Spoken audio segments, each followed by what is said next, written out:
Sana hindi na imbento ang oras. Kung wala ito, baka hindi tayo sinukat ng tamang panahon. Baka walang nagsabing hindi pa ngayon o kaya huli na ang lahat. Dahil ang pag-ibig, hindi naman marunong tumingin sa relo. Ikaw, dumating ka ng eksakto sa panahong handa na ako magmahal. Pero ako, dumating sa buhay mo noong ubos ka na. Nakakatawa, no?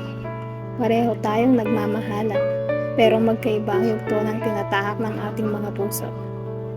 Parang dalawang tren na dumaan sa iisang istasyon, ngunit hindi kailanman nagkasabay ng paghinto. At doon ko naunawaan na may mga taong hindi tinadhana para manatili. Hindi dahil kulang ang pagmamahal, kundi dahil kulang ang tiyempo. Ang oras, ang pinakatahimik na kontrabida sa bawat kwentong akala natin ay habang buhay. Pinagtagpo tayo, ngunit hindi pinanatili. Pinakilala tayo, ngunit hindi pinahintulutang magtanda sa piling ng isa't isa. Ang sakit isipin na minsan, hindi pagtataksil lang dahilan ng wakas.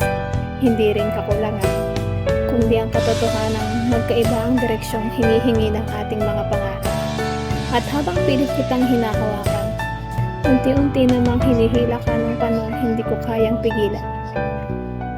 Kaya napatanong ako, paano kung mas maaga kitang nakilala? Noong pareho pa tayong wala pang mga sugat na kailangang pagalingan. Noong hindi pa tayo kinakain ng responsibilidad. Noong ang tanging problema lang ay kung sino ang unang magsasabi ng mahal kita. Siguro, hindi tayo naging alaala, naging tahanan sana. Pero hindi.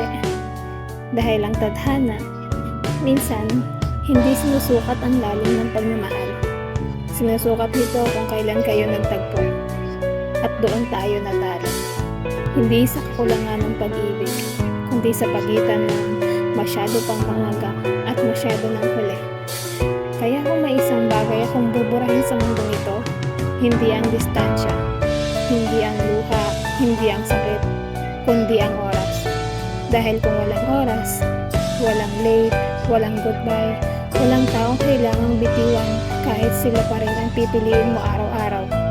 At marahil, sa mundong walang oras, hindi kita naging minahal noon, kundi minamahal pa rin.